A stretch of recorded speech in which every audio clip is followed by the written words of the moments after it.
सनातन धर्म के 30 दिव्य लक्षणों का वर्णन करने के पश्चात धर्मराज युधिष्ठिर के पूछे जाने पर श्री नारद जी ने ब्राह्मण, क्षत्रिय, वैश्य, शूद्र इन सब के धर्म का, इन सब के कर्तव्यों का वर्णन किया, स्त्री धर्म का वर्णन किया। महाराज युधिष्ठिर ने और पूछा कि ब्रह्मचारी, गृहस्थ, वानप्रस्थ, सन्यासी इनका कर्तव्य क्या है, इनका जीवन कैसा होना चाहिए, इसके विषय में भी आप हमको बताएं। और जब ये प्रसंग आरंभ हुआ था तब आपसे मैंने एक बात निवेदन की थी, ये सब प्रश्न पूछने वाले कौन हैं? धर्मराज हैं। वो जो पूछ रहे हैं वो पहले से ही जानते हैं।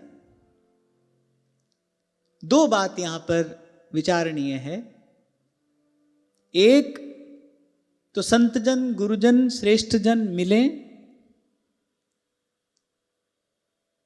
तो हमारा प्रयास यही होना चाहिए कि बार बार उनके मुख से हम भक्ति सिद्धांत का श्रवण करें।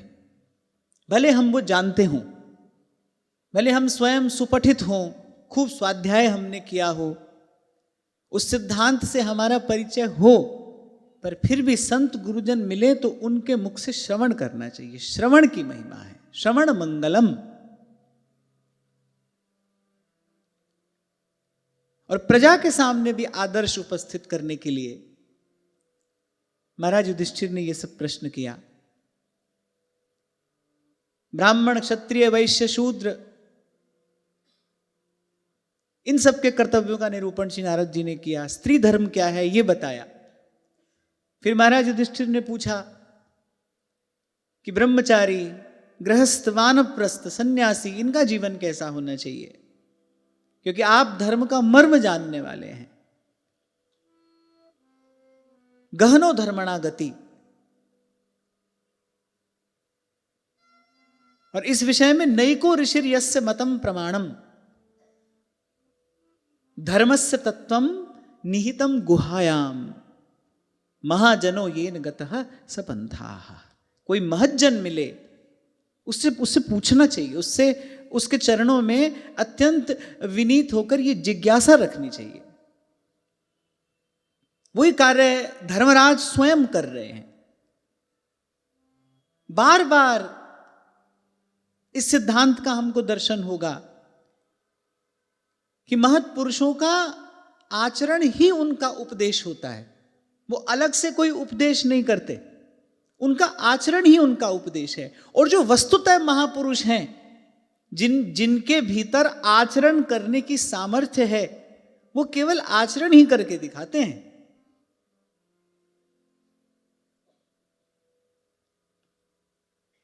हम जैसे लोग तो उपदेश कर रहे हैं ना, आचरण की खबर नहीं क्या है, कैसा है।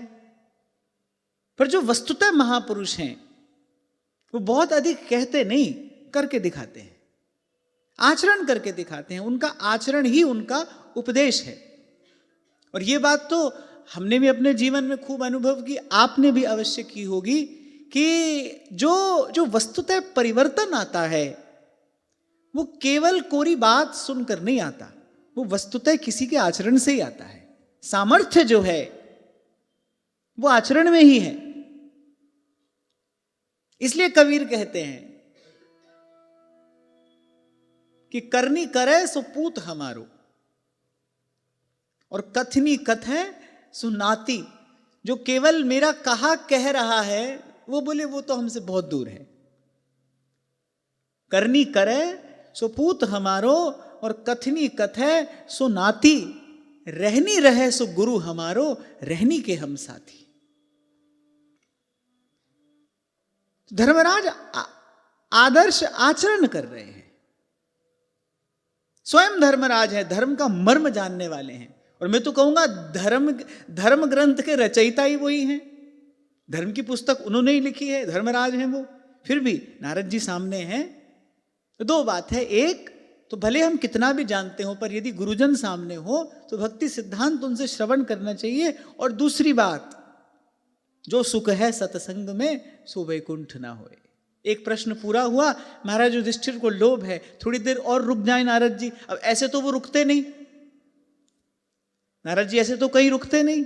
हाँ, भगवत चर्चा आरंभ हो जाए तो भगवत चर्चा जो है वो नारद जी को थोड़ी देर के लिए रोक लेती है। मानस में भी आता है ना कि सुमिरत हरि श्राप गति बाधी। भगवान का नाम हो, भगवान की कथा होती हो, भगवान के नाम का कीर्तन होता हो, प्रभु की पवित्र लीला का गान होता हो, फिर नारद जी रुक जाते हैं। तो महाराज युधिष्ठिर को सत्संग का सुख मिल रहा है, नारद जी का संग मिला है, सत्संग का सुख मिल रहा है। एक प्रश्न पूरा होता है। यद्यपि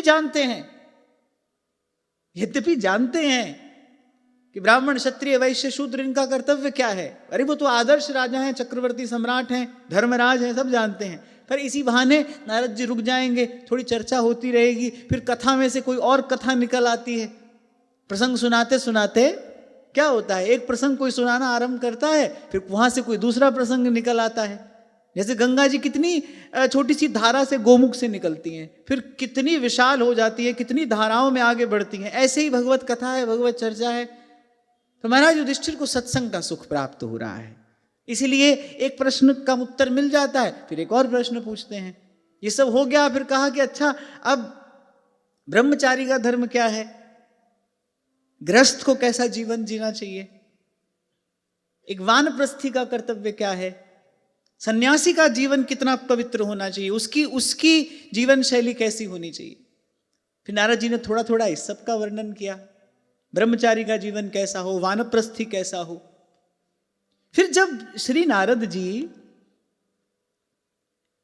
एक सन्यासी के स्वरूप का, एक सन्यासी के धर्म का वर्णन करने लगे, तो नारद जी ने कहा कि युधिष्ठिर, इस विषय में हमको एक बड़ा प्राचीन इतिहास स्मरण में आ गया। यही अभी आपसे कह रहा था ना, एक कथा आरंभ होती है। अब देखो, महाराज युधिष्ठिर ने पूछा, अब वर्णन करते करते नारद जी ने कहा, आहा, एक पुरानी बात हमको याद आ गई, बड़ी बढ़िया बात है, लो युधिष्ठिर तुमको वो सुनाते हैं। लो, अब एक और कथा आरंभ हो गई। महाराज युधिष्ठिर यही चाहते हैं। यहां एक बात समझनी चाहिए, आप चाहते हो संत मिले, यदि आप चाहते हो संत मिले तो भगवान नाम का आश्रय लीजिए, और आप चाहते हो संत आपके पास ठहरे, पहले तो आप चाहो कि संत मिले तो भगवान नाम का आश्रय लीजिए। मैं कई बार आपसे कहता हूं ना, गुरु ढूंढिए मत, आप भगवान के नाम का आश्रय लीजिए, आप भगवान को पुकारिए, गुरु आएगा। तो संत खोजना हो, आप चाहें कि संत मिले, संत से मिलन हो, तो फिर भगवान नाम का आश्रय लीजिए। और फिर आप चाहें कि संत कुछ देर आपके पास ठहरे, तो फिर भगवत कथा का आश्रय लेना चाहिए। आप देखिए, लंका निशिचर निकर निवासा, और कई बार आपसे कहता हूं ना, गोस्वामी जी ने तो जो भी कहा है बहुत भावपूर्ण कहा है, पर भगवान वाल्मीकि ने यथावत प्रत्येक स्थिति का वर्णन किया है। आप वाल्मीकि रामायण में पढ़िए कि जब श्री हनुमान जी लंका में गए तो जगदम्बा का दर्शन होने से पहले हनुमान जी ने क्या क्या देखा। एक बार तो हनुमान जी व्याकुल हो गए, उनको ग्लानि होने लगी कि ये सब क्या देख लिया मैंने, मुझे नहीं देखना चाहिए था, ये मुझसे कुछ अनुचित आचरण हो गया है। फिर एकाएक लगा कि नहीं, मैं तो प्रभु का कार्य करने निकला हूं ना, इसमें मेरा कोई स्वार्थ नहीं है। क्या क्या वर्णन श्री वाल्मीकि जी ने किया है, कैसी लंका नगरी है, जिस कक्ष में रावण पड़ा है, अनेक अनेक सुंदरियां और मदिरा के मद में उन्मत्त यत्र तत्र पड़ी हैं, और जाने किस किस का मांस वहां रखा है, कैसा कैसा वर्णन वाल्मीकि जी करते हैं। हनुमान जी ने वो सब देखा। तो ऐसी लंका नगरी, लंका निशिचर निकर निवासा, उपरती हो गई हनुमान जी के मन में एक बार। तो विभीषण जी से मिलाया किसने? कान में क्या पड़ा? भगवान नाम के, श्री राम नाम के कीर्तन का स्वर पड़ा। भज श्री राम, भज श्री राम, श्री राम जय राम, जय जय राम। मैं तो कहता हूं आपको इच्छा हो ना सच्चा संत मिले, भगवान नाम का आश्रय लीजिए, नाम का सहारा लीजिए।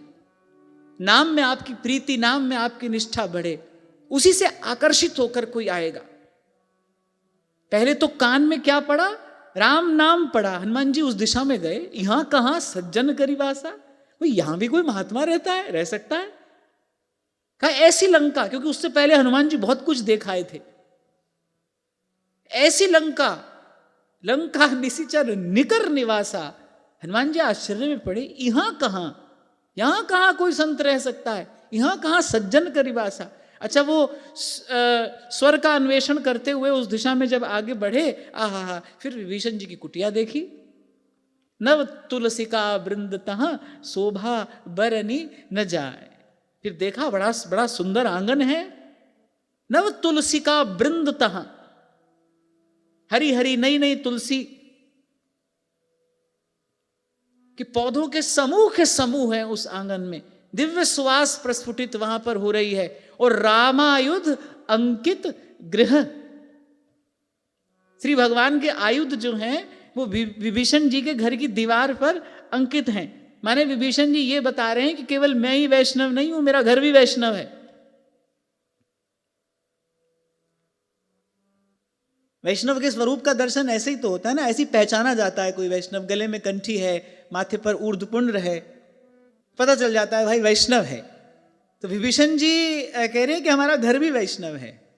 अच्छा, विभीषण जी ने सोच लिया होगा कि कोई भगवान का भक्त कभी अगर हमारे यहां आएगा, अभी तो क्यों आएगा, प्रभु के नाते आएगा। भगवान के भक्त को इस सोने की नगरी से क्या लेना देना है, इस नगरी में कौन आएगा। अगर कभी कोई आया भी और हमारे आंगन में उसके पवित्र चरण पड़े तो भाई प्रभु के ही नाते पड़ेंगे। इसलिए जो वस्तुएं भगवान को अतिशय प्रिय हैं, भगवान के आयुध और नव तुलसी का वृंद, कान में भगवान नाम पड़ा। इसलिए कई बार आपसे कहता हूं, एक वैष्णव का घर आंगन ऐसा होना चाहिए। ढूंढने से थोड़ी संत मिलता है, ढूंढने से थोड़ी संत मिलेगा। वो तो किसी दिन कृपा का अतिरेक होता है, भगवान रीझ जाते हैं जब जीव पर। चित्त वहीं राम कृपा करी जब ही, फिर ऐसा कोई क्षण आता है, कोई राम जी का प्यारा आपके घर पर आएगा। जीवन पवित्र रखिए, भगवान नाम का आश्रय दृढ़ता पूर्वक लीजिए। यही संत मिलन की एकमात्र युक्ति है। पवित्र जीवन, एक घर बाहर है जिसमें हम रहते हैं, एक प्रभु का घर वो है जो हमारे भीतर है। वो दोनों घर आंगन पवित्र हों, भीतर का आंगन भी पवित्र हो, बाहर का आंगन भी पवित्र हो, दृढ़ता पूर्वक भगवान नाम का आश्रय हो। यही संत मिलन की युक्ति है। यही दो बातें आपको सच्चे संत से मिला देंगी। और फिर आप चाहे संत रुका रहे जीवन में, फिर उसके लिए भगवान की कथा में प्रीति हो। जब ये प्रसंग का चिंतन मैं कर रहा था तो मुझे लगा कि देखो, धर्मराज जो प्रश्न पूछ रहे हैं वो कोई ऐसे बहुत विशेष प्रश्न नहीं है। किस लिए पूछ रहे हैं? चलो इसी बहाने थोड़ी देर और सत्संग मिल जाएगा, इसी बहाने थोड़ी देर और सत्संग मिल जाएगा। ऐसी घटना वहां घटी श्री काकभूषुंडी जी के आश्रम में। गरुड़ जी का मोह तो आश्रम में प्रवेश करते ही दूर हो गया। स्वयं कहा गरुड़ जी ने, सब मोह, सब संशय वो श्री काकभूषुंडी जी के आश्रम में पहुंचते ही दूर हो गया। सच्चे संत की शरण में बैठ मिले विश्राम। राम कथा भी सुन ली। गयो मोर संदेह, फिर कुछ और पूछ रहे, फिर कुछ और पूछ रहे, क्योंकि सुख मिल रहा है। जो सुख है सत्संग में सो वैकुंठ ना होए, संत मिलन सम सुख जग नाही। गोस्वामी जी तो यही कहते हैं। पूछा ना सुख क्या है, दुख क्या है, फिर संत मिलन सम सुख जग नाही। संत के मिलने के समान कोई दूसरा सुख नहीं है। यहां संत मिलन ही एकमात्र सुख है। और यही घटना यहां घटी। सब बात कहते कहते नारद जी ने कहा, अरे युधिष्ठिर, बड़ी सुंदर बात तुमने पूछी, एक बहुत बढ़िया प्रसंग हमको स्मरण में आ गया, हमने महात्माओं के मुख से सुना है, वो तुमको सुनाते हैं। एक बार भगवान के परम प्रेमी भक्त श्री प्रहलाद जी अपने कुछ मंत्रियों के साथ विचरण कर रहे थे, तो सह्य पर्वत की तरहटी में कावेरी नदी के तट पर क्या देखते हैं, पृथ्वी पर एक अवधूत महात्मा पड़े हैं। अत्यंत तेजस्वी उनका देह है, श्री अंगों में अद्भुत कांति है।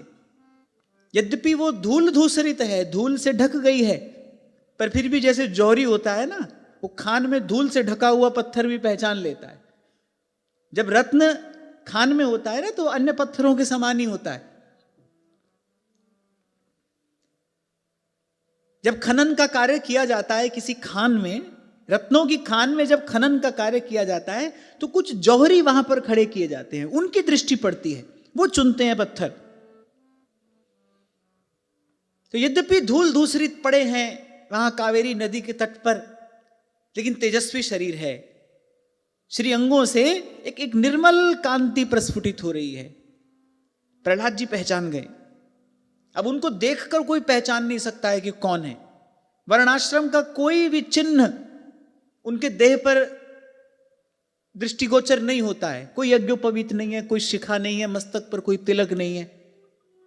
आपको याद हो, 2 दिन पहले हम यही बात कर रहे थे, तमोगुण जीवन में बढ़ेगा तो प्रमाद बढ़ेगा, कलह क्लेश बढ़ेगा, आचार विचार अपवित्र हो जाएगा। रजोगुण बढ़ेगा तो चंचलता बढ़ेगी, आपको लगेगा ये कर लें वो कर लें, यहां घूम आए वहां दौड़ लगा लें, ये भी होना चाहिए वो भी होना चाहिए। ये सब रजोगुण का ही परिणाम है। फिर सत्वगुण बढ़ेगा, फिर आपका मन होगा कि चलो सबकी सेवा करते हैं, और सत्वगुण बढ़ेगा तो शांत हो जाओगे। और भगवान की कृपा से कोई संत मिल जाए, कोई सदगुरु मिल जाए, तो फिर वो कर देता है तीनों गुणों से पार। साईं की नगरी परम अति सुंदर, तहाँ कोई जाए न आवे।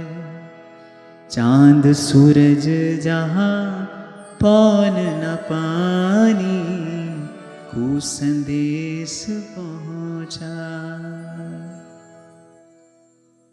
वहां न जहां न सुख है न दुख है, न शुभ है न अशुभ है, वो जो द्वंद्वातीत, जो भगवान का निर्मल निरंजन विमल धाम है, यद गत्वा न निवर्तन्ते, जहां जाकर फिर जीव लौटता नहीं, तो सदगुरु वहां तक ले जाता है। त्रिगुणातीत। तो ऐसे कोई जीवन मुक्त महात्मा, उनके शरीर पर ऐसा कोई चिन्ह नहीं है जिससे यह पहचाना जा सके कि ब्राह्मण हैं कि क्षत्रिय हैं, ब्रह्मचारी हैं कि ग्रस्त हैं कि वानप्रस्थ हैं। हाँ, पर उनके आभा मंडल में कुछ ऐसा है जिसे श्री प्रहलाद को आकर्षित कर लिया। उनके आभा मंडल में कुछ ऐसा है जिसने प्रहलाद जी को अपनी ओर आकर्षित कर लिया। अच्छा देखो, किसी का ध्यान उस ओर नहीं गया। प्रहलाद जी भी हैं, साथ में पूरा मंत्रिमंडल है, किसी का ध्यान उस ओर नहीं गया, प्रहलाद जी की दृष्टि गई। प्रहलाद जी को आकर्षण हुआ, निकट गए, देखा कोई पड़ा है अवधूत, जीवन मुक्त, जिस पर न काल का कोई प्रभाव दृष्टिगोचर होता है और न इस बाह्य जगत का। उसको देखकर ही लगता है। आपको कहा था कभी मैंने, संत को देखकर नहीं, संत को अनुभव करके पहचाना जाता है। संत हुआ तो उसके पास पहुंचते ही बैठ मिले विश्राम। जैसे चंदन के वृक्ष के पास जाने से शीतलता सुवास दोनों सहज ही अनुभव में आती है ना, ऐसे ही संत के पास जैसे ही आप पहुंचेंगे, सबसे पहले तो क्या होगा? दर्शन की जैसा धोखा साहिब आवे यार। साहेब आवे याद, भगवत स्मरण होगा।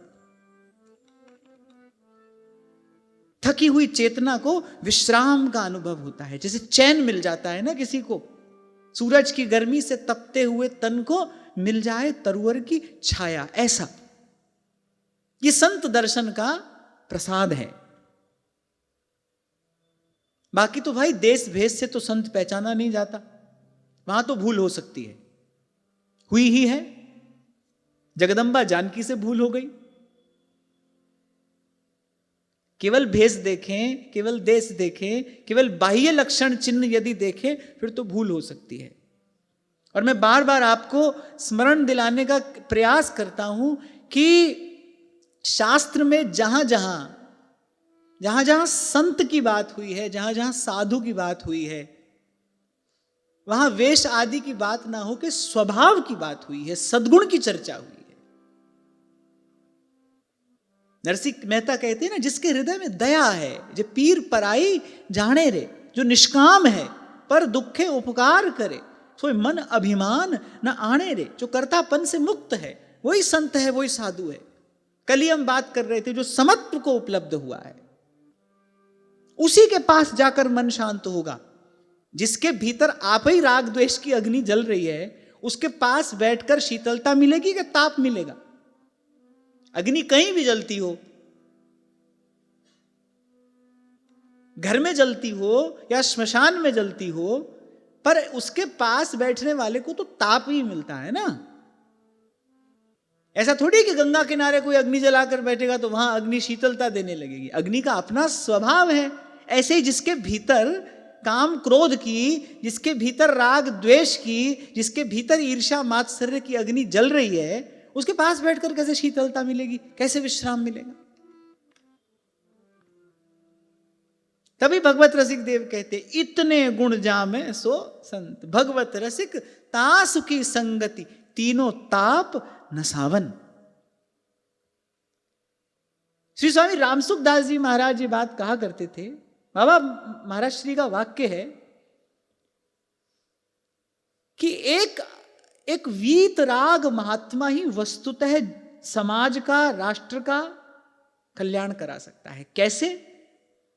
जिसका स्वयं आचरण पवित्र होगा, उसी के संग सानिध्य सेवा से तो किसी का आचरण पवित्र होगा। धर्म की रक्षा हो या राष्ट्र की रक्षा हो, पवित्र आचरण से ही तो संभव है। किस प्रकार संभव है? विरक्तो वैष्णवो विप्रो वेद शास्त्र विशुद्धिकृत।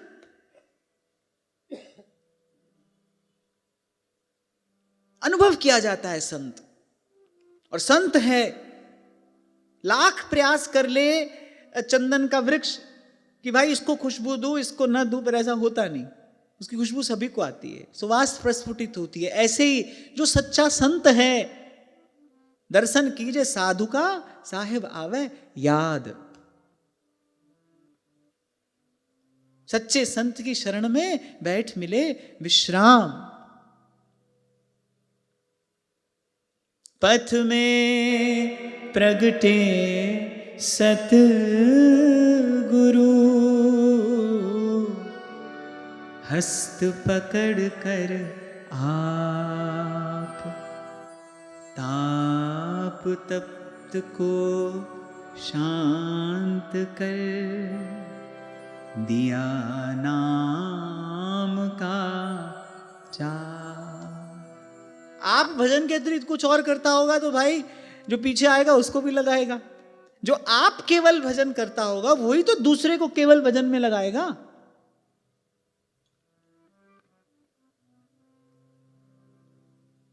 अब गुरु आप ही अगर खटपट में लगा है तो भाई बिना ही कहे शिष्य को खटपट में लगना पड़ेगा।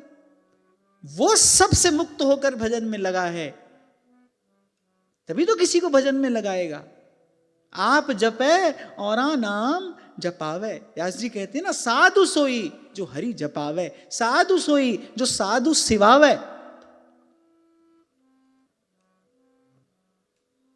एक एक वाक्य एक समृद्ध घर का नवयुवक, सुंदर बालक विवाह करने जा रहा है, बारात सजी है, एक वाक्य है एक महापुरुष का, अरे आया था हरि भजन को, करी नरक की ठौर।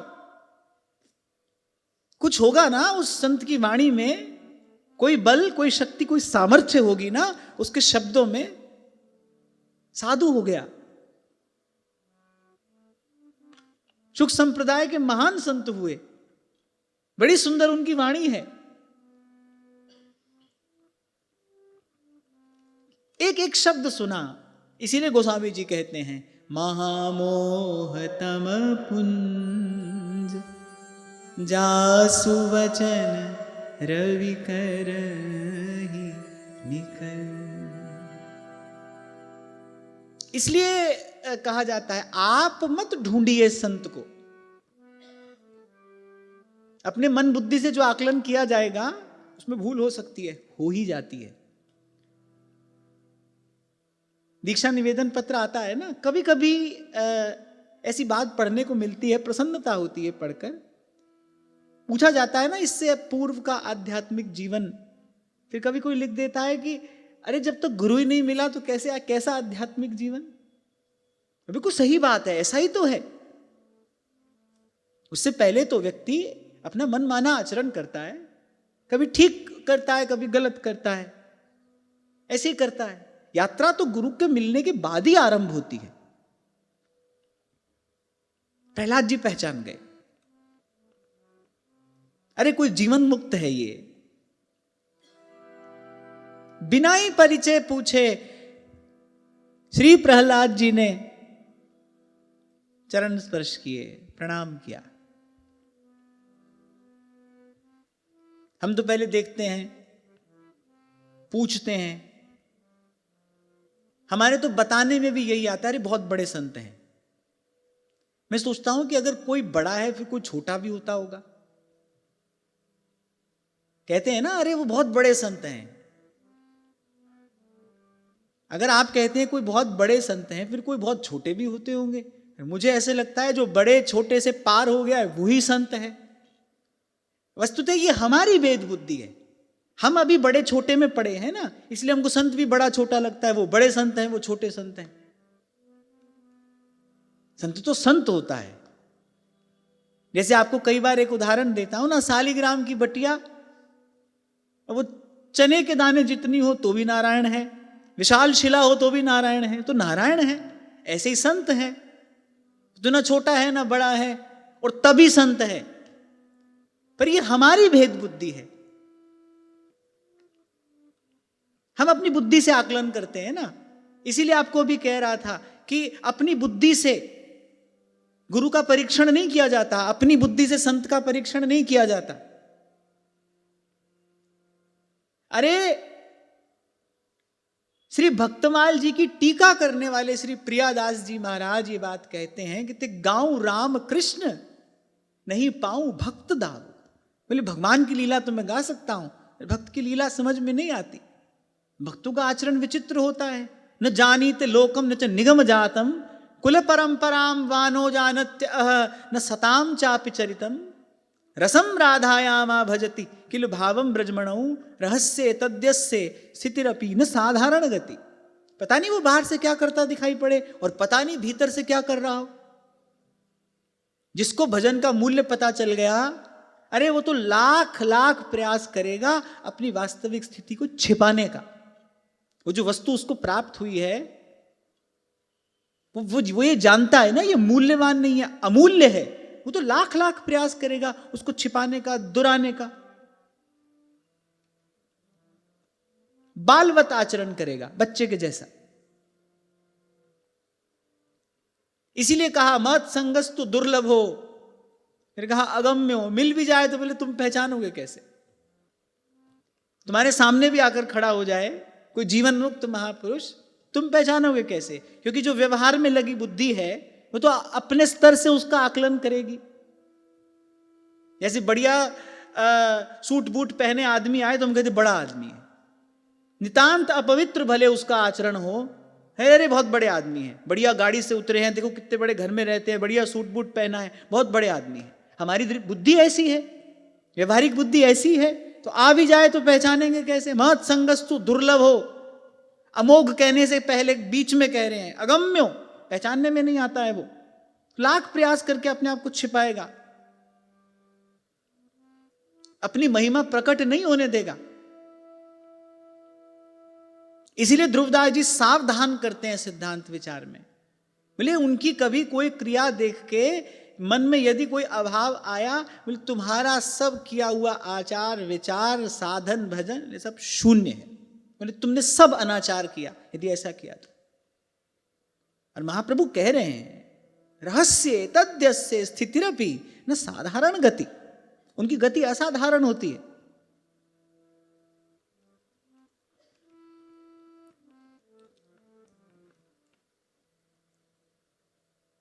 और वैसे भी जो बात अभी आपसे कह रहा था कि प्रभु का स्मरण हो जाए, विश्राम मिले। और एक और बात मैं कभी कभी आपसे निवेदन करता हूं कि हाथ जुड़ने से पहले, मस्तक झुकने से पहले जिसके सामने आपका हृदय झुक जाए, ऐसा ही प्रहलाद जी के साथ में हुआ, हृदय झुक गया। अब मंत्री सब लोग देख रहे हैं, अरे कोई धूल धूसरित कोई पड़ा है वहां पर। प्रहलाद जी गए। अब प्रहलाद जी भी प्रहलाद जी हैं, परम भागवत है, वो भक्तों के शिरोमणि है। वो चरणों पर मस्तक रखकर प्रणाम किया, विधि पूर्वक उनकी पूजा की, प्रणाम किया, पूजा की, और फिर बड़ा सादर प्रश्न निवेदन किया। पूछते क्या हैं? बोले भगवान आपका जो ये शरीर है वो तो भोगी और उद्योगी पुरुषों के समान हष्टपुष्ट है।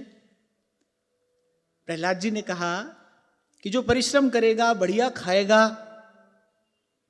उद्योगी माने जो परिश्रम करेगा, भोगी माने बढ़िया बढ़िया वस्तु, बढ़िया बढ़िया व्यंजन, बढ़िया बढ़िया आहार लेगा, उत्तमोत्तम भोग ग्रहण करेगा, वही हष्टपुष्ट होगा। आप देखो वीतराग महात्मा जो होते हैं, कैसी उनकी काया होती है, सूक्ष्म शरीर हो जाता है ना, उनका जीवन उनकी दिनचर्या अलग होती है। और जो सांसारिक व्यक्ति होता है, जो व्यवहार में लगा है, उसकी दिनचर्या अलग है, नियम भी दोनों के लिए अलग अलग है। बहुत मोटा ताजा शरीर करना हो तो वो तो भाई केवल सात्विक आहार से नहीं होता, उसके लिए तो राजसिक भोजन चाहिए। अब आपको लगे कि भाई खूब अखाड़े में मेहनत भी करें और सूखी रोटी से काम चल जाए, फिर तो नहीं होगा। भाई हष्टपुष्ट शरीर चाहिए तो फिर उसके लिए तो फिर राजसिक आहार चाहिए। सात्विक आहार जो लिया जाता है ना, वो शरीर से अधिक मन बुद्धि का ध्यान करते हुए लिया जाता है। सात्विक आहार में शरीर से अधिक ध्यान जो है वो मन का है, बुद्धि का है, चित्त का है, अंतःकरण का है।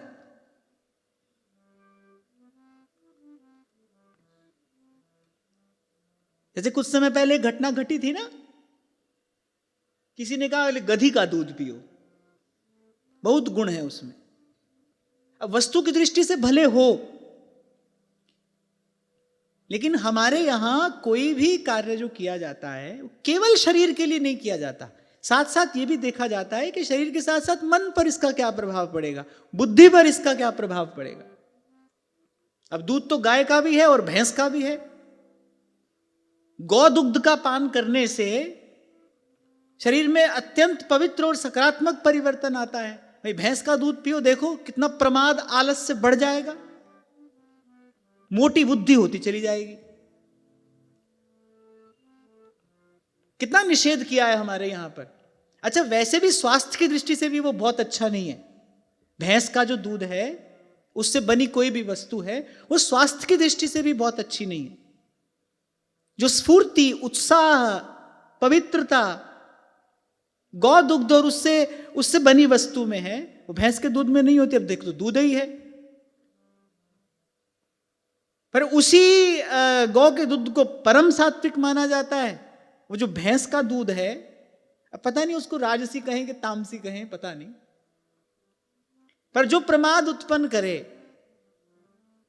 जो प्रमाद आलस्य उत्पन्न करे, उसको तमोगुणी ही कहना चाहिए। तो प्रहलाद जी ने देखा कि शरीर तो बड़ा हष्टपुष्ट है, पड़े बिल्कुल अवधूत हैं, माने कोई किसी भी प्रकार की कोई व्यवहारिक क्रिया, कोई चेष्टा वो आपके जीवन में दिखाई नहीं पड़ती। अब भाई संसार का नियम तो ये है ना कि परिश्रम करने वाले को धन मिलेगा, धन से भोग मिलेगा। बढ़िया भोजन की भी बात करें तो अभी पेड़ पर तो लगा नहीं है, जाओ कहीं से तोड़ लो। उत्तम उत्तम व्यंजन किसी को पाना हो तो भाई उसके लिए अर्थ चाहिए ना, अर्थ के लिए परिश्रम चाहिए, उद्योग चाहिए। तो प्रहलाद जी ने देखा कि आपके जीवन में किसी प्रकार की कोई व्यवहारिक क्रिया तो दिखाई पड़ती नहीं। धूल दूसरित आप यहां पड़े हैं, केवल एक कॉपीन पहने कावेरी के तट पर, शरीर बड़ा हष्टपुष्ट है, आपकी अंग कांति दिव्य है।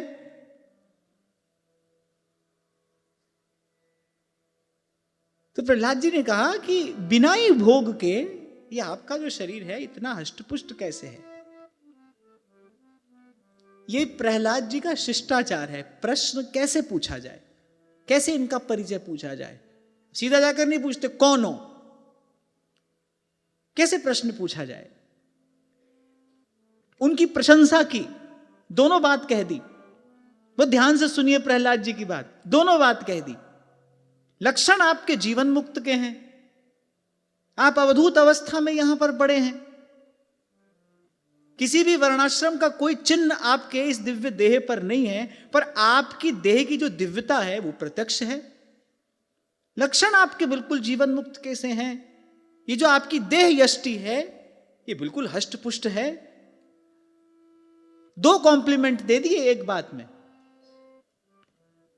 ये प्रहलाद जी का शील है, ये प्रहलाद जी का शिष्टाचार है।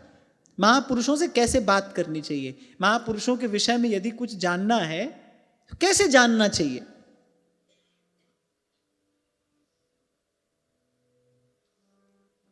और साधु से कुछ पूछना हो फिर तो शिष्टाचार का बहुत ध्यान रखना चाहिए।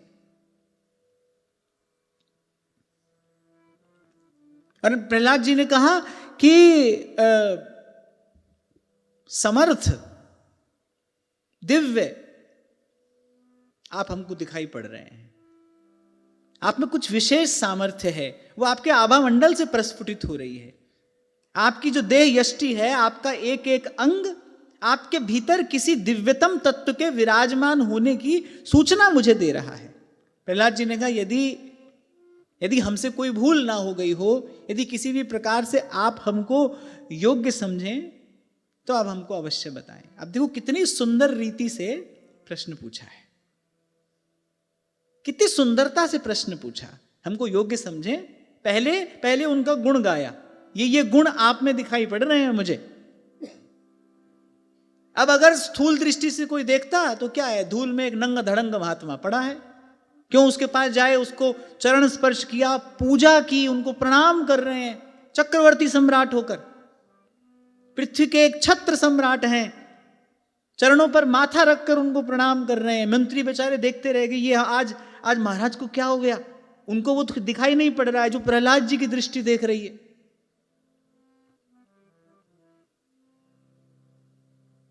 इसलिए रैदास जी कहते हैं, कहें कथा और अर्थ विचारे, आप तरह औरन को तार। इसलिए आपसे थोड़ी देर पहले कह रहा था सुनना चाहिए। अब पढ़ो तो पाठ की तरह पढ़ लो। पर भगवान वेद व्यास ने श्रीमद् भागवत के एक एक श्लोक में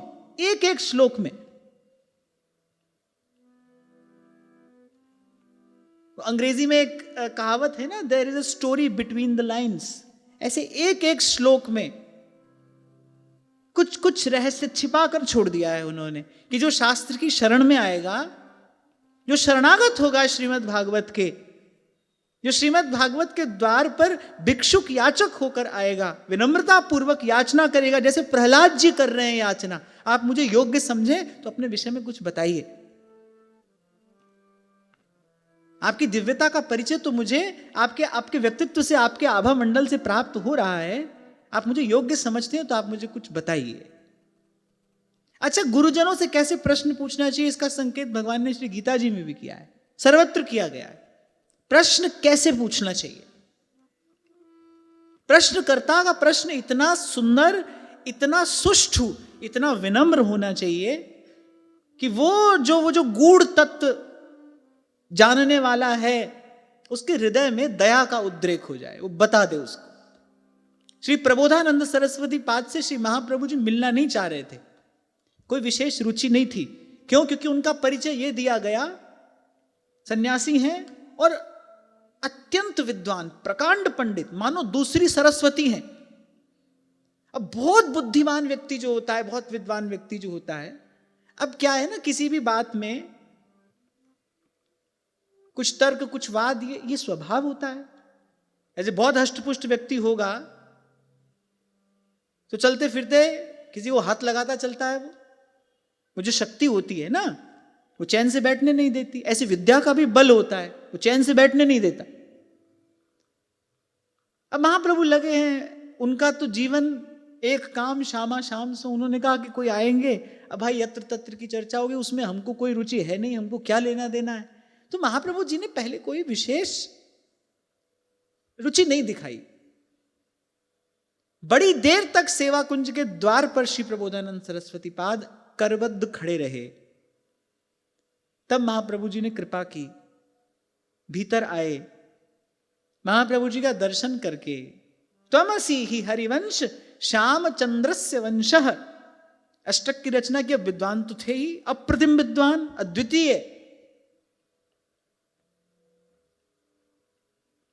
पहले महाप्रभु जी की स्तुति की, अपना दैन्य, अपनी विनम्रता अभिव्यक्त की, जो पूछना चाहते थे वो भी पूछ लिया।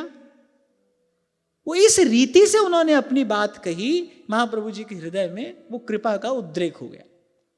दैन्य जो है ना, वो भगवान को विवश कर देता है, ढुर जाते हैं भगवान। इसलिए ध्रुवदास जी कहते हैं, जल और प्रेम की एक जैसी प्रकृति है, जहां ढलान देखते हैं वहीं पर बह पड़ते हैं। ऐसी भगवान जैसी दीन देखते हैं ना, तो वो दीनानाथ का सिंहासन हिल जाता है। तभी गोस्वामी जी कह रहे हैं, एह दरबार दीन को आदर। बहुत से लोग तो पूछते ही केवल इसलिए हैं कि जरा देखें इनको कितना आता है, देखें जरा क्या बताते हैं। बहुत सारे लोग इसीलिए प्रश्न पूछते हैं।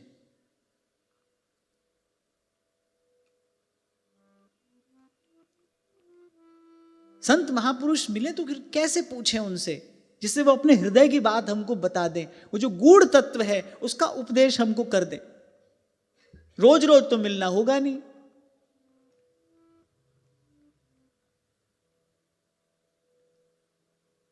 प्रहलाद जी ने कहा, हमको आप योग्य समझें तो बताइए, कृपा करिए।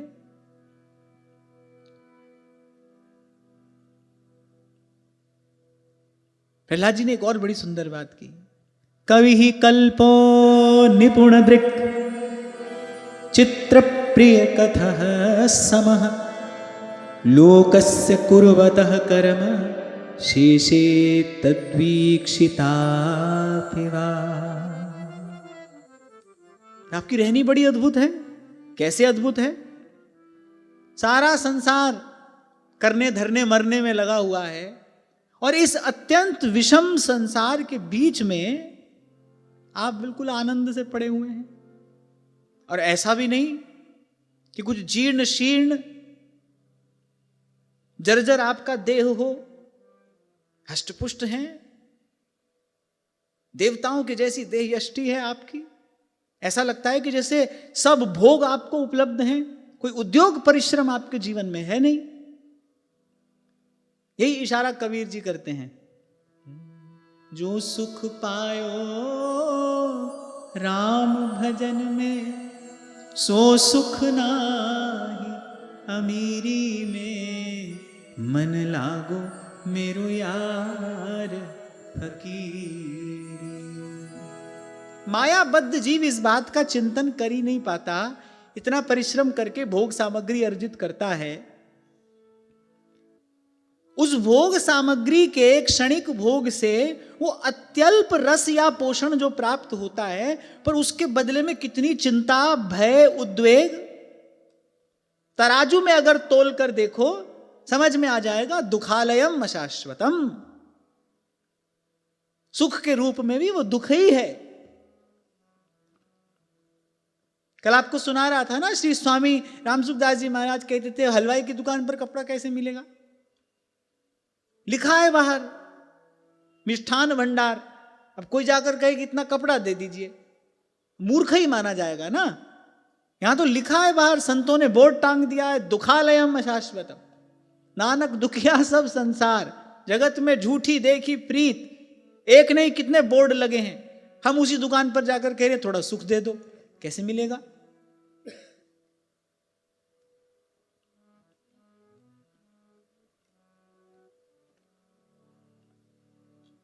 हाँ, प्रभु का कोई हो जाए, तीनों गुणों से पार। महाप्रभु कहते हैं ना, जिन अब भ्रम ही गुण सलिल पर, और जी नाम निमंगल लोकति हूं, सुहरि पद भजना विलंब कर। ऐसा नाम निरंजन होवे, ऐसा नाम निरंजन होवे। फिर कहते प्रेम नगर में रहनी हमारी, और चारों दिशा जगीरी में। जो सुख पायो राम भजन में, सो सुख नाही अमीरी में। मन लागो मेरो यार फकीरी में। हाँ, लेकिन वो ओढ़ी हुई फकीरी ना हो, उसको बाहर से भीतर ठूंसने का प्रयास ना हो, वो भीतर से बाहर प्रकट हो।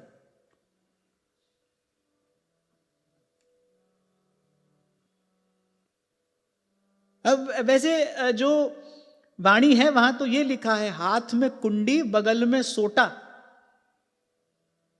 अगर ये चारों दिशा जगीरी में।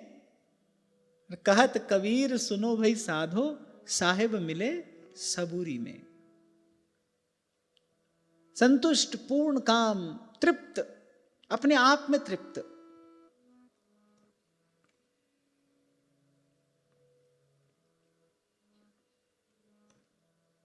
अब यहां कोई भले सोने का महल बना ले, सब सुख सुविधा से संपन्न उसको करा ले, पर मैं एक बात सोचा करता हूं, अरे संसार के ताप से तपा जीव संत के पास आता है तो वो किसी सांसारिक सुख सुविधा के लिए नहीं आता है। वो तो उसके पास है ही, उसका तो संसार में बाहुल्य है, बहुतायत में उपलब्ध है। वो तो मन की शांति के लिए आता है ना, मेरा मन शांत हो, भीतर का अंधकार दूर हो।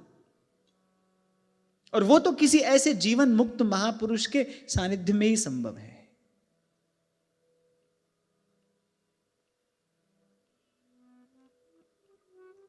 कुछ कुछ ऐसे आनंद सा हो गया प्रहलाद जी को उन अवधूत महापुरुष का दर्शन करके। प्रहलाद जी ने कहा कि बड़ी अद्भुत बात, आपकी रहनी देखो कितनी अद्भुत है। मंत्रियों के मन में प्रश्न उठ रहा था ना कि क्यों प्रणाम कर रहे हैं। सविधि पूजा की है, षोडशोपचार पूजन उनका किया, वो पड़े हैं रेत में लथपथ, प्रहलाद जी पूजन कर रहे हैं। अब कोई बड़ा दिव्य मंदिर हो, देवता विराजमान हो, वहां तो कोई पूजा करे तो समझ में आता है। तो कौपीन बांधे एक महात्मा कावेरी के तट पर धूल धूसरित पड़े हैं और प्रहलाद जी उन्हीं की पूजा कर रहे हैं।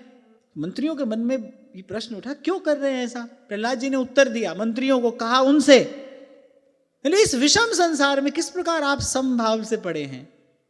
ये तो कोई जीवन मुक्त महापुरुष ही कर सकता है। ये तो कोई माया काल प्रपंच से सर्वथा अतीत, सब प्रकार के द्वंद्वों से मुक्त कोई महापुरुष ही ऐसा हो सकता है, कोई तत्वज्ञ ऐसा हो सकता है।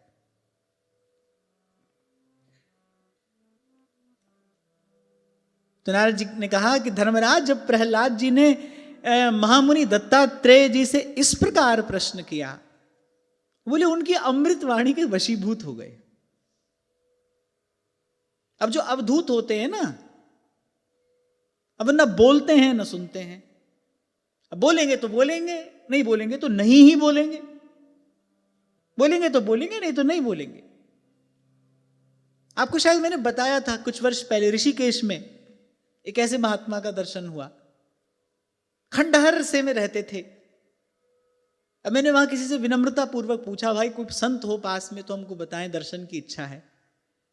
तो उन्होंने कहा कि वहां पर एक महात्मा रहते हैं, पर लेकिन उनके पास जाकर कुछ कहना नहीं, जाकर बैठ जाना, और जितनी देर वो अनुमति दे उतनी देर। अब पहले दिन तो उन्होंने देखा ही नहीं। टूटा सा एक तख्त था, उस पर एक दरी बिछी थी, घुटनों तक का अचला बस उन्होंने बांधा था और पड़े थे, देखा ही नहीं। अब दूसरी ओर दूसरे दिन जब हम गए तो ऐसे थोड़ा सा देखा, और 2-4 मिनट हम बैठे होंगे और हाथ से इशारा कर दिया, चल दिए। तीसरे दिन 5 दिन का सत्र था, तीसरे दिन हम पहुंचे तो लेटे लेटे वो जैसे नारायण रखते हैं ना अपना एक हाथ ऐसे ऐसे, जिस ओर में बैठा था ऐसे अपना एक हाथ ऐसे करके और लेट गए। मैं तो यही कहूंगा कि कुछ क्षण अपने दर्शन का सुख उन्होंने दिया। नेत्र उनके मुंदे हुए थे, वो घटना मैं कभी भूलता नहीं। आंख खोली, चल दिए। चौथे दिन थोड़ा मुस्कुराए तो हमको लगा कि हो सकता है कुछ बात सुनने को मिल जाए। और 5वें दिन एक बात कही, एकांत के अभाव में प्रज्ञा शुद्ध नहीं होती, और शुद्ध प्रज्ञा हुए बिना वस्तु सन्मुख भी हो तो उसका अनुभव नहीं होता। और उस महात्मा ने ये मंत्र हमको प्रदान किया, बोले एकांत के अभाव में प्रज्ञा शुद्ध नहीं होती, और प्रज्ञा शुद्ध न हो तो वस्तु सामने भी हो तो उसका अनुभव नहीं होता। 1 वर्ष बाद फिर जाना हुआ, तब तक वो भगवत धाम को प्रयाण कर चुके थे। तो ऐसे भगवत अनुग्रह से कभी कभी ऐसा कोई मिल जाए जिसके शब्द ज्योति स्तंभ हो, जिसके शब्द मणि दीप हो, अध्यात्म दीप हो, कभी कोई मिल जाए। पर दुर्लभ है, दुर्लभ हो, अगम्य हो, अमोघश्च। और यदि हमको किसी ने परिचय ना दिया होता, उनके विषय में ना बताया होता, तो हम वस्तुतः उनके सामने से होकर निकल जाते। मैं अपनी बात कह रहा हूं, यदि किसी ने उनका परिचय ना दिया होता ना, किसी ने ना बताया होता, बड़े उच्च कोटि के महापुरुष हैं वो, हमारे पास कहां दृष्टि थी उनको पहचानने की। हम तो हो सकता है उनकी कुटिया के सामने से होकर उनको देखकर और बिना ही प्रणाम किए निकल जाते। ऐसी स्थिति में पड़े थे वो। पर उनके शब्दों की सामर्थ्य का अनुभव मैं इस क्षण तक कर रहा हूं।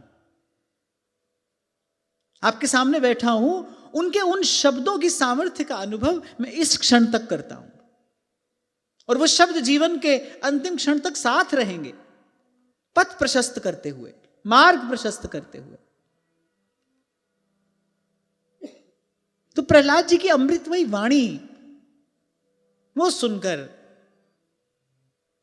प्रसन्न हो गए, जैसे महाप्रभु जी प्रबोधानंद सरस्वती बात पर प्रसन्न हो गए। फिर एक क्षण भी नहीं लगाया, कृपा दृष्टि से देखा। रसिक अनन्य मालकार कहते हैं, दीपक सो लगी दीपक हुई। नित्य विहार प्रबोधानंद सरस्वती पाद के उस ज्ञानपूर्ण हृदय में प्रकाशित हो गया। दीपक सो लगी दीपक हुई। तो भगवान दत्तात्रेय ने कहना आरंभ किया, वेदेदम असुरश्रेष्ठ भवानन्वार्य सम्मतः इहो परमयोर्नृणां पदान्यध्यात्म चक्षुषा। प्रहलाद जी ने अपना कोई परिचय नहीं दिया था, पर उन्होंने कहा, दैत्यराज सभी श्रेष्ठ पुरुष तुम्हारा सम्मान करते हैं, सभी तुम्हारा सम्मान करते हैं, तो हम क्यों नहीं करेंगे? यानी तुमने जो पूछा है तुमको अवश्य बताएंगे। मनुष्य को कर्मों की प्रवृत्ति और उनकी निवृत्ति का क्या फल मिलता है, अब वो ध्यान से सुनिए क्या कह रहे हैं। कर्म में पड़ने का और कर्म से मुक्त होने का क्या फल है, भगवान दत्तात्रेय जी ने श्री प्रहलाद जी से कहा, ये तुम भली प्रकार से जानते हो। पहले उन्होंने उनकी स्तुति की, अब भगवान दत्तात्रेय जी भी प्रहलाद जी की स्तुति ही कर रहे हैं। तुमको ये पूछने की आवश्यकता नहीं है, तुम ये जो बात पूछ रहे हो तुम ये भली प्रकार से जानते हो। जैसे आज जहां से हमने चर्चा आरंभ की, धर्मराज जो बात श्री नारद जी से पूछ रहे हैं वो जानते हैं, पर संत मिले, गुरुजन मिले तो ऐसे विनम्रता पूर्वक पूछना चाहिए जैसे कुछ नहीं जानते आप। वो जो आपका दैन्य है, वो जो आपकी विनम्रता है, वो आपको वस्तु की प्राप्ति करा देने वाला है।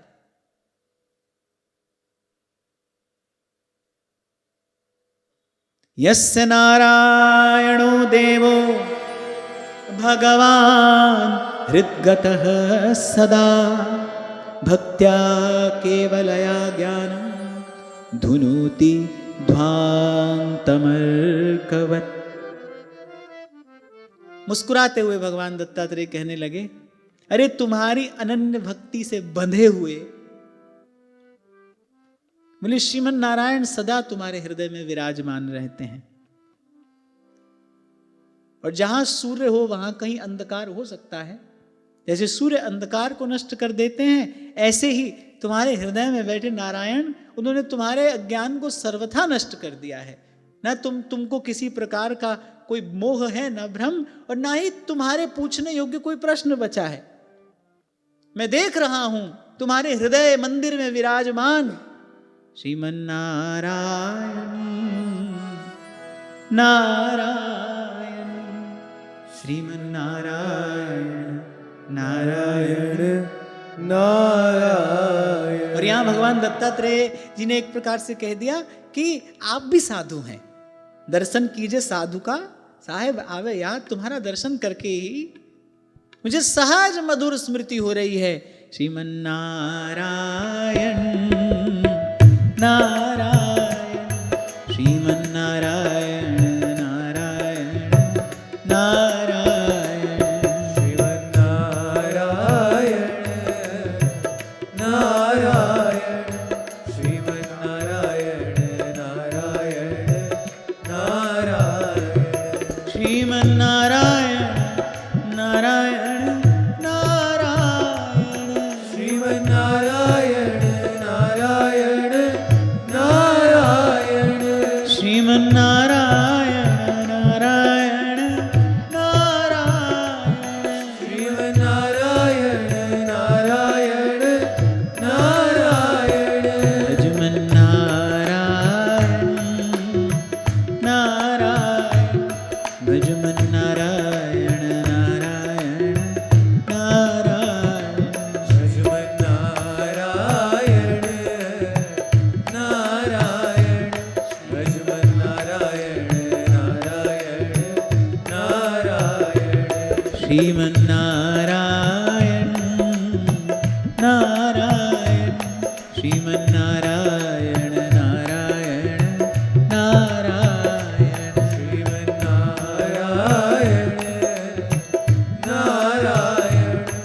श्रीमन नारायण नारायण नारायण श्रीमन नारायण नारायण नारायण श्रीमन नारायण नारायण नारायण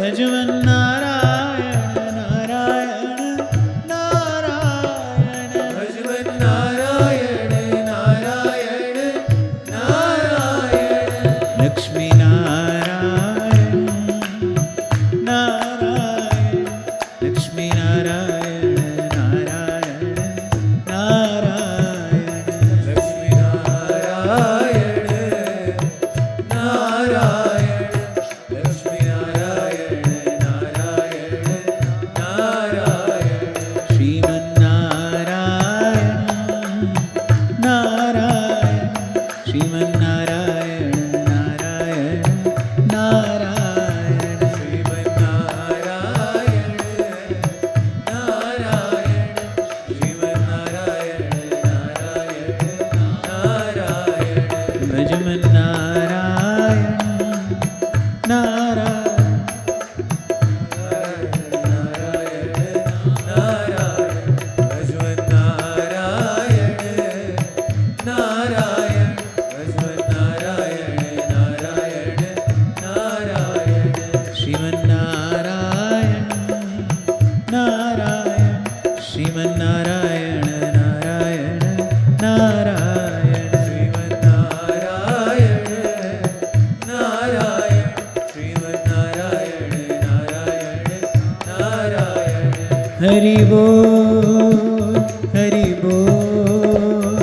हरि बोल, हरि बोल, हरि बोल, हरि बोल, हरि बोल, हरि बोल,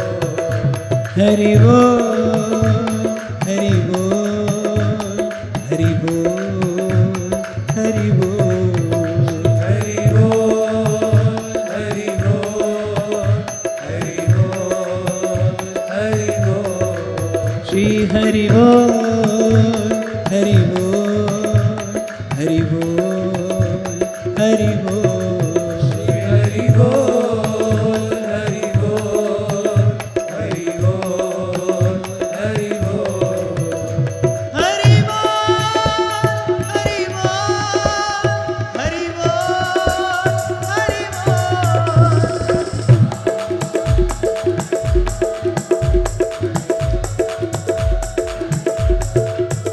हरि बोल, हरि बोल, हरि बोल, हरि बोल,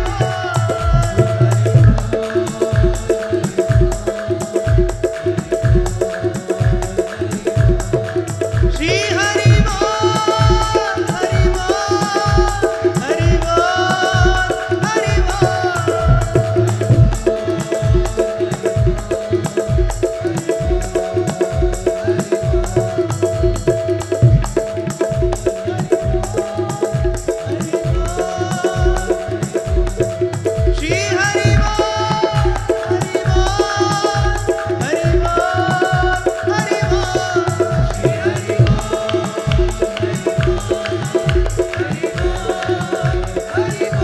बोल, हरि बोल, हरि बोल, हरि बोल, हरि बोल, हरि बोल, हरि बोल, हरि बोल, हरि बोल, हरि बोल, हरि बोल, हरि बोल, हरि बोल, श्री हरि बोल, हरि बोल, हरि बोल, हरि बोल, हरि बोल, हरि बोल, हरि बोल, हरि बोल,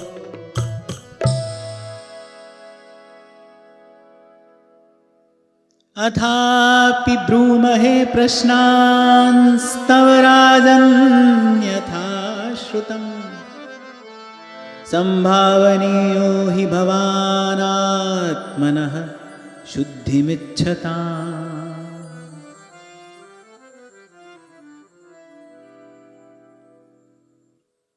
एक श्लोक वो ध्यान से सुनना। उत्तर देने वाले कौन हैं? भगवान दत्तात्रेय।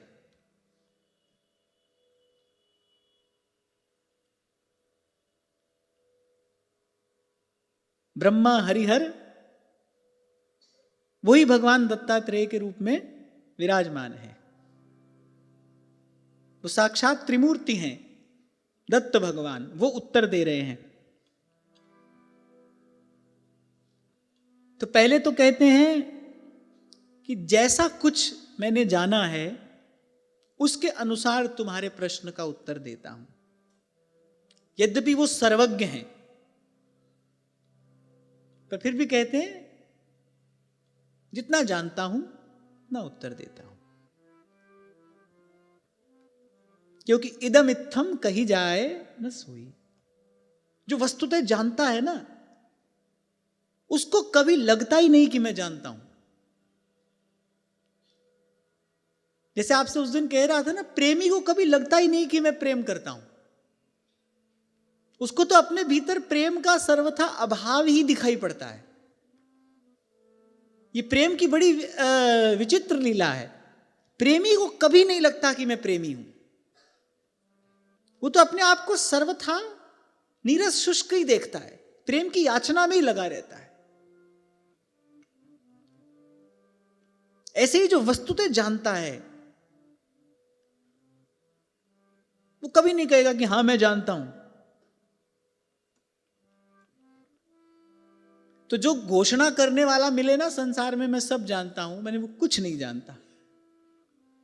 क्योंकि वो जो जानता है वो सब मिलाकर भी कुछ नहीं है, और जो जानने योग्य को जानता है वो कहेगा कुछ नहीं जानता।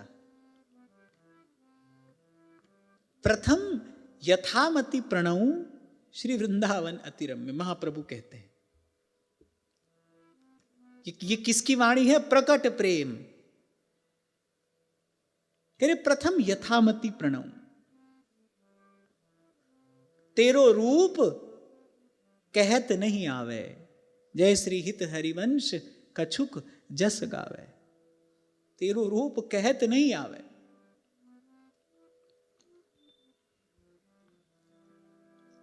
तो पहले तो ये कहा कि मैंने जैसा कुछ जाना है उसके अनुसार तुम्हारे प्रश्नों का उत्तर दूंगा, और फिर अपना बड़ा अद्भुत दैन्य अगले वाक्य में प्रकट कर देते हैं प्रहलाद जी के सन्मुख। सामने प्रहलाद जी खड़े हैं, हृदय में श्रीमन नारायण विराजमान है। आप भगवान हैं, पर भगवान ये बता रहे हैं, आचरण करके दिखा रहे हैं, मोते संत अधिक कर लेखा। प्रश्न पूछने वाले भक्त हैं, उत्तर देने वाले स्वयं भगवान हैं, पर भगवान अपने आप को क्या कह रहे हैं? संभावनीयो ही भवान आत्मनः शुद्धिमिच्छताम। जिसको आत्म शुद्धि की अभिलाषा हो उसको तो आप जैसे भक्तों का सम्मान अवश्य करना चाहिए। इस समय आपका सम्मान यही है कि आपने जो प्रश्न पूछा है मैं उसका उत्तर दूं। अतिथि की इच्छा के अनुरूप ही उसका सम्मान होना चाहिए, यही आतिथ्य है। कोई आपके घर आ रहा हो तो आप जानने का प्रयास करते हैं ना, उनको क्या रुचता है। जैसे हम पहले कभी किसी के यहां जाना होता तो वो लोग पहले शंभू जी से पूछ लेते थे क्या पाएंगे। कोई साधु संत आए तो हम भी पहले कहीं से प्रयास कर लेते हैं जान लेने का कि भाई उनको क्या प्रिय लगता है, क्या रुचता है, उसी के अनुसार उनका सम्मान हो। तो भगवान दत्तात्रेय ने कहा आपने प्रश्न पूछा है तो इस समय आपका सम्मान यही है कि मैं आपके प्रश्न का यथामति उत्तर दूं, और वैसे भी जिसको आत्मशुद्धि की अभिलाषा हो उसको तो आप जैसे संतों का, भक्तों का सम्मान अवश्य करना चाहिए। भगवान अपने आप को कह रहे भाई मैं भी उन्हीं में से एक हूं, मुझे आत्मशुद्धि की अभिलाषा है। और भगवान केवल ऐसा कह नहीं रहे, भगवान ऐसा मानते हैं। निरपेक्षम मुनिम शांतम निर्वैरम समदर्शनम अनुव्रजाम में हम नित्यम पूये ये त्यंघ्रि रेणु भी। भगवान कहते हैं ना ऐसे भक्तों के पीछे पीछे चलता हूं मैं। निरपेक्षम, जो निरपेक्ष हैं, मुनिम शांतम निर्वैरम समदर्शनम, अनुव्रजाम में हम नित्यम, ये और कहा है भगवान ने, तो उनके पीछे पीछे चलता हूं, कभी कभी नहीं, नित्य। अनुव्रजाम में हम नित्यम पूये ये त्यंघ्रि रेणु भी। तो आप देखिए कितना अद्भुत आचरण है भक्त भगवान का। पहले प्रहलाद जी ने कितनी शिष्टता पूर्वक प्रश्न पूछा, सब जानते हुए भी पूछा, और कितनी शिष्टता पूर्वक पूछा, कितनी सुंदर स्तुति कर दी अपने प्रश्न में। प्रहलाद जी का प्रश्न ही उनकी स्तुति है, कितनी सुंदर स्तुति भगवान दत्तात्रेय जी की कर दी। और अब भगवान, उनका तो कहना ही क्या, भगवान को भक्त की स्तुति करने का अवसर मिल जाए फिर तो भगवान कोई कोर कसर नहीं छोड़ते। अब भगवान कहते भाई भक्तों को तो यह अवसर नित्य ही मिलता है, सुबह से शाम तक ये हमारा गुण गाते हैं, हमारी स्तुति करते हैं। हमको ये अवसर कभी कभी मिलता है। शबरी जी के आश्रम में पधारे तो कैसी सुंदर स्तुति शबरी जी की कर दी। 9 भक्तियां कहकर फिर कहा कि इन 9 में से एक भी किसी के जीवन में हो, नारी पुरुष सचराचर सोई, चर अचर नारी पुरुष कोई भी हो, सोई अतिशय प्रिय भामिनी मोरे। यहां तक तो समझ आया, पर फिर श्री ठाकुर जी ने रहस्य खोला। ये इतनी लंबी चर्चा की क्यों हमने? सारे संसार को ये बताने के लिए सकल प्रकार भगति दृढ़ तो। तुम्हारे जीवन में 9 प्रकार की भक्तियां पूर्ण रूप से विद्यमान है। सोई अतिशय प्रिय भामिनी मोरे, सकल प्रकार भगति दृढ़ तो। इस श्लोक ने तो मेरा चित्त हरण कर लिया। 2 पंक्तियां। पहले तो भगवान कह रहे हैं जितना जाना है उतना बताता हूं, माने भगवान ही ये बात कह रहे हैं।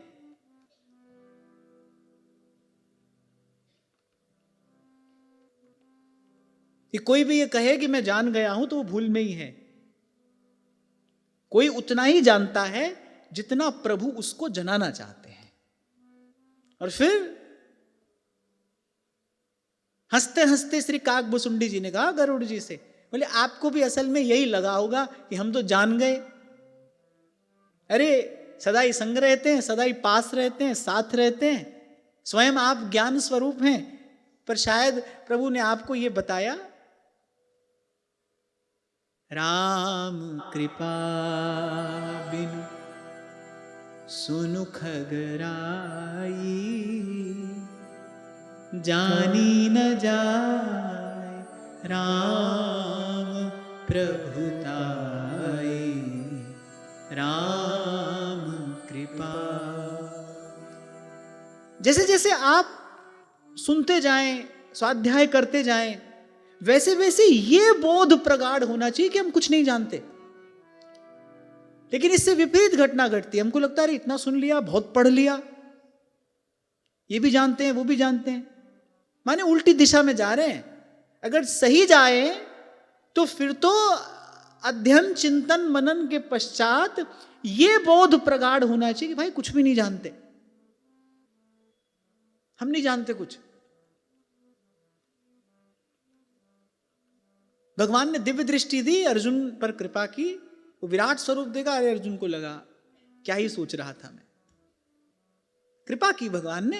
भगवान ने कहा अच्छा ले, तेरे मन का मोह मैं दूर किए देता हूं। अंबर में कुंतल जाल देख और पद के नीचे पाताल देख और मुट्ठी में तीनों काल देख। भगवान ने कहा सब जन्म मुझी से पाते हैं और फिर लौट मुझी में आते हैं। तो भगवान उत्तर दे रहे हैं पर कह रहे हैं यथामति उत्तर देता हूं। माने यहां भगवान ये आदर्श उपस्थित कर रहे हैं, कोई भी कहे, कोई भी सुनाए, लेकिन वो अपने भीतर इस बात का बोध अवश्य रखे, भाई जितना थोड़ा हम गुरुजनों की कृपा से जान पाए हैं सो आपसे कहते हैं बस। और फिर दूसरी बात, उसमें तो भगवान ने अमृत घोल दिया। भगवान ने कहा और वैसे भी जिसको आत्मशुद्धि की अभिलाषा हो उसको आप जैसे भागवतों का सम्मान अवश्य करना चाहिए, आपकी आज्ञा का पालन करना चाहिए। आपकी आज्ञा का पालन करता हूं। जिसको आत्मशुद्धि की अभिलाषा हो वो आप जैसे भागवतों का सम्मान करे। आप आए हैं मेरे पास, आपने प्रश्न पूछा है, आपका सम्मान यही है कि आपके पूछे गए प्रश्न का मैं उत्तर दे दूं। कहते नहीं है भगवान मोते अधिक संत कर लेखा, करके दिखाते हैं। हर युग हर काल में भगवान ने करके दिखाया है। और फिर स्वयं अपने श्रीमुख से भगवान कह रहे हैं निरपेक्षम मुनिम शांतम निर्वैरम समदर्शनम अनुव्रजाम्यहम नित्यम पूयेत्यंघ्रि रेणुभिः। यानी हो भगतन के पाछे फिरत हूं तिनकी पद रज हेत। ध्रुवदास जी कहते हैं अरे तिनकी चरण रज हेत, कि भक्तों की पीछे पीछे चलता हूं, आगे आगे भक्त चलते हैं, जिससे भक्तों के चरण रज उड़कर मेरे मस्तक पर पड़े। अनुब्रजाम में हम नित्यम पूये ये त्यंग्री रेणु भी। उपदेश भी दे दिया, आदर्श भी उपस्थित कर दिया, और भक्तों का कैसा सम्मान भगवान के हृदय में है, भक्त का कैसा आदर भगवान करते हैं, भगवान ने भी एक ही पंक्ति में सब कह दिया। प्रहलाद जी ने अपने प्रश्न में स्तुति कर दी भगवान की, भगवान ने अपनी पहली बात में भक्त की स्तुति कर दी।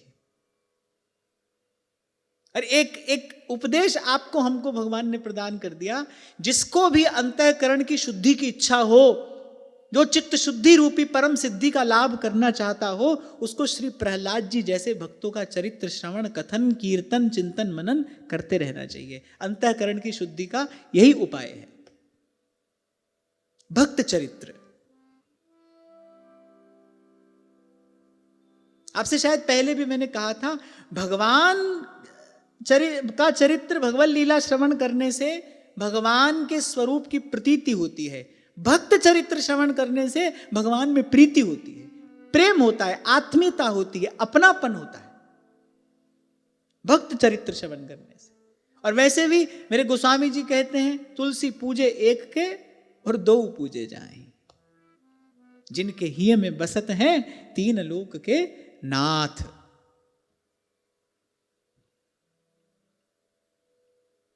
ये अद्भुत औषधि है और अचूक अमोघ औषधि है। भक्त चरित्र का चिंतन श्रवण, हरि को निज जस ते अधिक, भक्तन जस पर प्यार।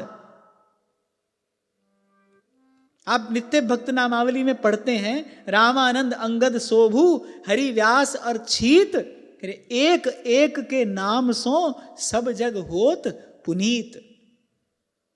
भगवान का प्रथम आदेश यही है। प्रहलाद जी ने जो पूछा, भगवान ने कहा उत्तर तो आपको देते हैं, लेकिन सबसे पहले सारे संसार को यह बता दें, क्योंकि हम तो कभी कभी बोलते हैं। अब वो तो आप धूत पड़े हैं, सबके लिए बोलते भी नहीं।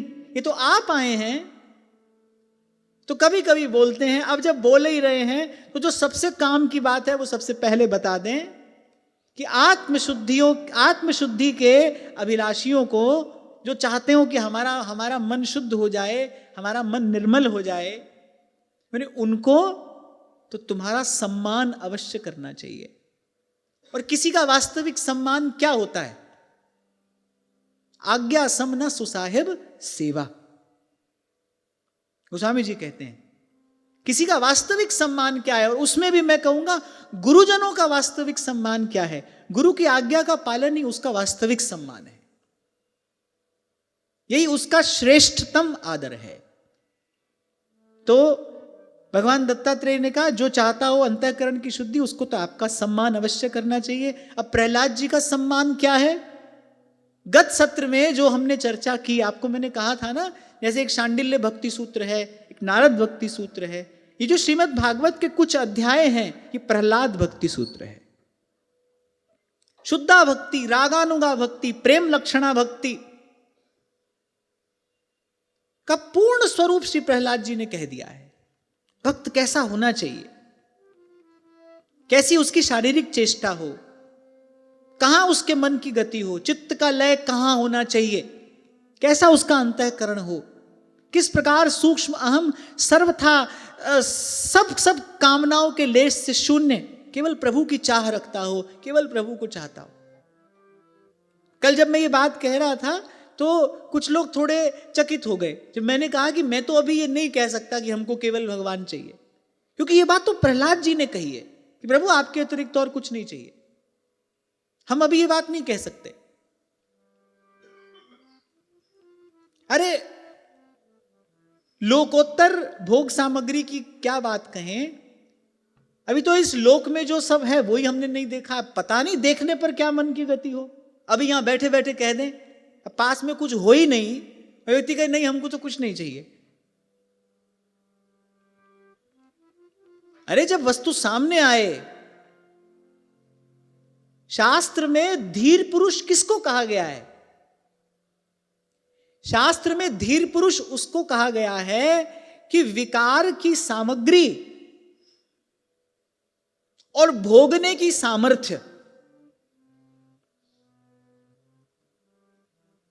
सामग्री भी उपलब्ध हो, सामर्थ्य भी हो, सामग्री और सामर्थ्य उपलब्ध होने पर भी जिसके मन की गति उस ओर ना हो, वो धीर पुरुष है।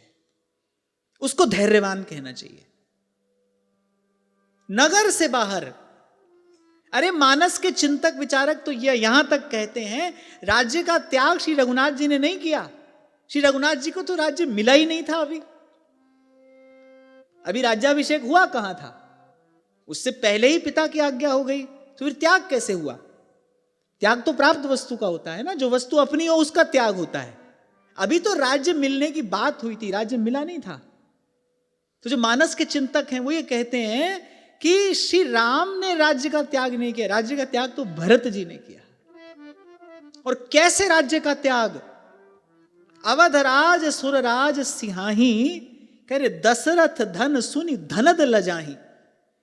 महाराज दशरथ के कोष में जो संपत्ति है, कह रहे कुबेर तो लजा जाते हैं उसको सुनकर। इंद्र ललचाते हैं, कुबेर लजाते हैं। ऐसी महाराज दशरथ के कोष में संपत्ति है, ऐसा अवधपुरी का वैभव है। उस राज्य का त्याग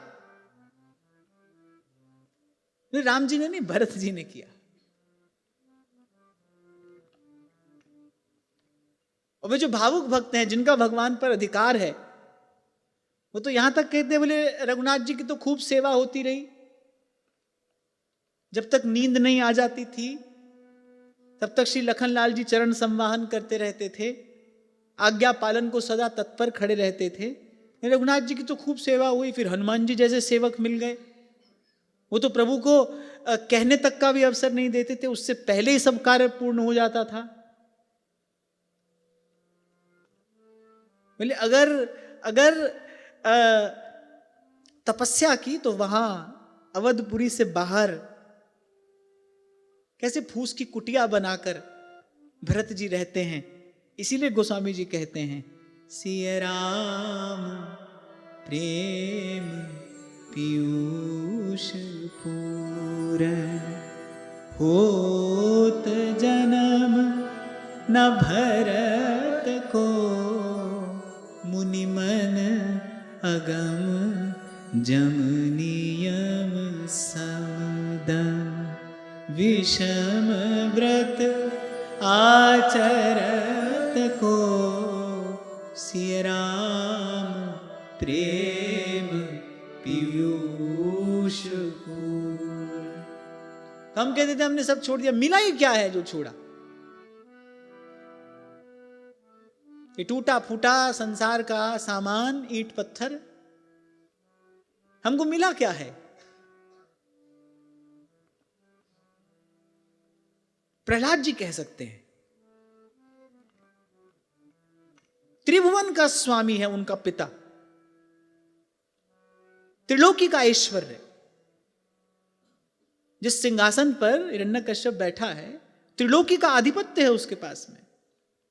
और फिर भगवान कह रहे हैं, बेटा मांग मुझसे कुछ मांग। ये सुनते ही तो प्रहलाद जी उदास हो जाते हैं। ऐसा हृदय, जाहि न चाही कबहू कछु, तुम सन सहज स्नेह। तो हम कैसे कह सकते हैं कि हम प्रभु को चाहते हैं? मैं अपनी बात कह रहा हूं, ये कहने का साहस नहीं होता, हमारा तो नहीं होता, ये सामर्थ्य नहीं है कि प्रभु को चाहते हैं। और भगवान चाहने से मिलते हैं, और कितना चाहने से? मन से कण हट जाए तो मन नहीं है ना, तो मन भर चाहने से मिलते हैं। तो ऐसी चाह तो अभी नहीं है।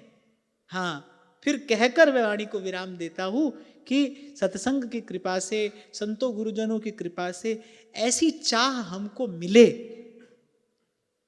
कि हम प्रभु के अतिरिक्त कुछ और न चाहें। ऐसी चाह कुछ कुछ अब होने लगी है कि हमको भी कभी ऐसी चाह मिले, हमको भी कभी ऐसी लालसा की प्राप्ति हो, उस प्रिया की प्राप्ति हमको भी हो, जिसको महाभाग्य का परिपाक श्री कृष्णचंद्र महाप्रभु कहते हैं। पर अभी भगवान को चाहते हैं ऐसा नहीं कह सकते। अभी तो मन गति चंचल, सबनते ना जानो छिन अंत, कवन बुद्धि घटई प्रकाशित। और जब चाहते ही नहीं है, फिर शिकायत कैसी कि हमको कोई अनुभव नहीं हुआ, कभी दर्शन नहीं मिला, स्वप्न में भी कभी ठाकुर जी ने झलक नहीं दिखाई। अरे वो तो पहले कह चुके भाई, हम तो चाहने वाले से मिलते हैं, अभी हम चाहते ही नहीं है। जिस दिन चाह मिल जाएगी उस दिन देखो क्या होता है। जिस दिन ऐसी चाह मिल जाएगी, क्योंकि ये उनका स्वभाव है।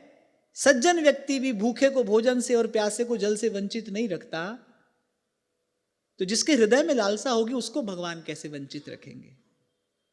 रो रो कर जैसे ही पहले गोपियों ने गाया, खूब गाया, लेकिन जब सब शब्द समाप्त हो गए और सिसक सिसक कर केवल रोती हैं और तासामाविर्भूत क्षौरिः स्मयमान मुखाम्बुजः पीतांबरधरः सृग्वी साक्षान मन्मथ मन्मथः।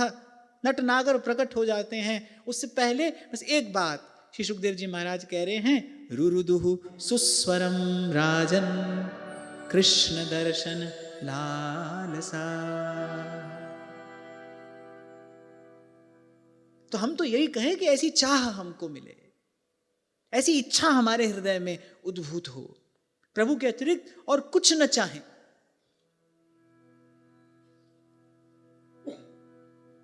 तो भगवान दत्तात्रेय ने कहा कि जिसको अंतःकरण की शुद्धि की इच्छा हो उसको तो आपका सम्मान करना चाहिए।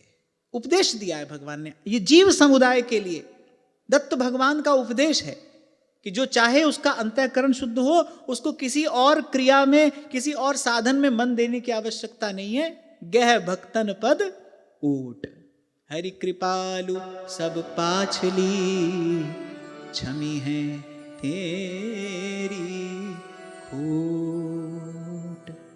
आज की वार्ता यही श्री जी के चरणों में निवेदन करता हूं। महाराज श्री के चरणों में प्रणाम। आप सबके हृदय स्थित प्रभु को, भाव प्रभु को नमन।